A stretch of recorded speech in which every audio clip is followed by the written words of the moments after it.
தேர்வை கூட உருப்படியாக நடத்த வைக்கலாத அரசு. பாமக நிறுவனர் ராமதாஸ்.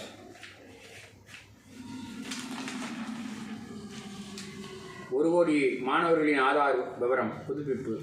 தனித்துவ அடையாள ஆணையம் சாதனை. செனாப் நதியில் ரூபாய் 5129 கோடியில் சவல்கோட் நீர்மின் திட்டம் துவங்கியது. காங்கிரஸ் எம்பியின் பாகிஸ்தான் தொடர்பு விசாரிக்க அஸ்ஸாம் முதல்வர் பரிந்துரை.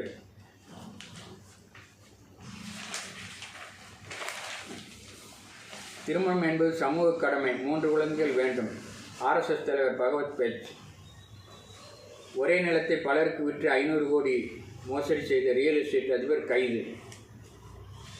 காஷ்மீர் அரசை விமர்சித்த பாஜக எம்எல்ஏக்கு ஆளும் கட்சியும் பாராட்டு.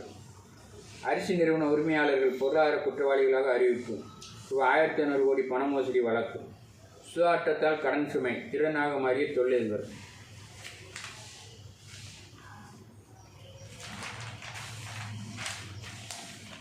பழங்கள் காய்கறிகள் உற்பத்தியில் இந்தியா தன்னிறைவு பெறும்.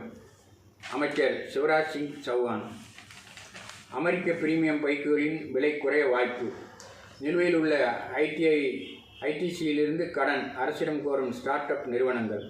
இந்த ஆண்டுக்குள் ஜம்போர்ஸ் நவீனமாக்கப்படும். நிம்மதியான ஓய்வு காலத்துக்கு என்பிஎஸ் புதிய வருமான வரி சட்டம் பொதுமக்கள் கருத்து தெரிவிக்கலாம்.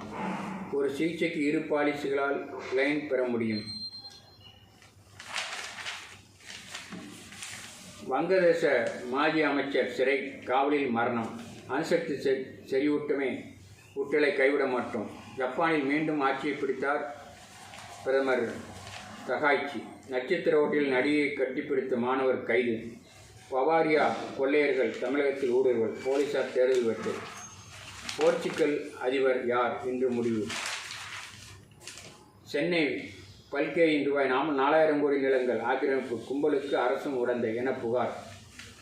நிதி ஆதாரத்திற்கேற்ப புது திட்டம். 3வது முழுமை திட்டத்தில் மாற்றம். காற்றில் கரைந்த பரிந்துரைகள்.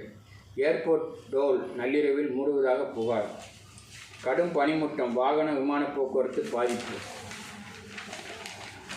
மண் சார்ந்த மனிதர்களுக்கு விருதுகள் வழங்கி கௌரவம். கீழ்ப்பாக்கம் அமிர்தகரை சாலை விரிவு பணி. நிதி பற்றாக்குறையால் கும்டாவிற்கு மாற்றம். கோயம்பேடு பூக்கள் சந்தையில் பழைய வடிவாய் இடிப்பு. தடையை மீறி நிறுத்தப்படும் ஷேர் ஆட்டோக்கள் அவதி. சுரங்கப்பாதை திறப்பு. கல்வெட்டில் மேயர் பெயர் இல்லாதால் சலசலப்பு. சாலையில் நிறுத்தப்படும் கார்களை அகற்ற 6 நவீன இழுவை வாகனங்கள்